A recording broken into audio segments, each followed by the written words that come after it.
Hello, Pagsibol Village South location update. Ito yung pinaka-rotonda ng South. So, makikita mo, kalsada, tapos ito na yung pinaka-entrance papunta sa community ng Pagsibol Village South. Ayan, o, tanaw mo na siya. Ito, magiging maganda ang development ng site na to kasi pinakabungad na po ito. Pag nakita mo yung rotonda, dyan na po ang Pagsibol Village South Phase 2. Ayan po, o. Ito na yung location natin. So, malapit lang siya kumpara dun sa mga Phase 3, Phase 4, Phase 4A, Phase 4B. Yan, mas malapit po ang South.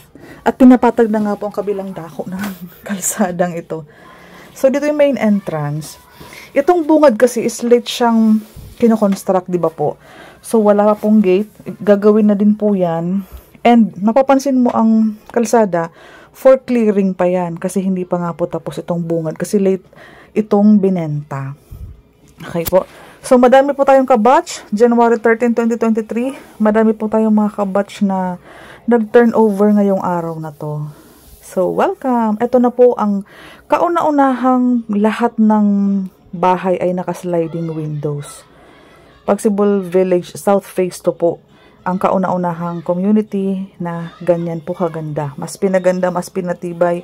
Ang amenities po ninyo is mas pina-improve. Yung carport, yung basketball court is, yung basketball court is covered na. Sayang. Mabilis lang hanapin, isang diretso. Pag nakita mo ang block 23, block 22, 21, pagkapasok mong ganyan, mabilis lang hanapin. Kasi may mga indication naman each bahay kung anong block and lot. So, mabilis mong mahahanap.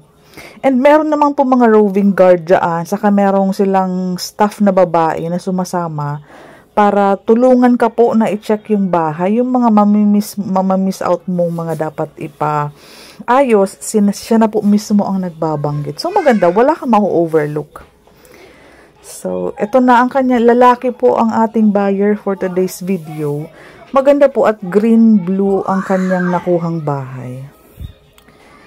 Salamat po sa isa sa mga pinakamababait kong buyer na sobrang tiyagang nag-antay. Finally po, eto na po, nakuha niya na ang susi ngayong araw. Maaga pong dadating sa seminar para po lahat ng mga queries mo, lahat ng gusto mong itanong is maitanong mo sa site orientation. Para alam mo na ang gagawin kapag nakalipat na, magaguide kayo. Kasi ano po yan, per batch po. Pag sinabing 8 to 9 po, dapat nandiyan na. Para wag kayong abutan ng after lunch. Kasi medyo madami po ang nag-turnover.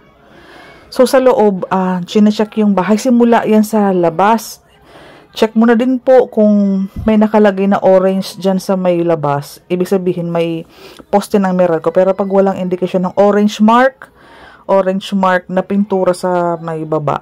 Hindi ko lang na-videohan.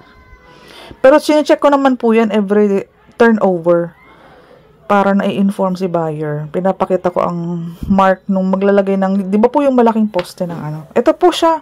Ito po si ma'am ang nag-o-orient, ang tumutulong po sa punch list. Kung ano yung mga dapat i-check. Dino-double check niya din. Sinasabi niya po na ito po, pwede mo pong ilista. Ayan. So, tuloy-tuloy na po ang turnover ngayon. Hanggang yung mga na-approve na po, mabilis na ang turnover. Yung nakagandahan. Pag RFO na welcome po.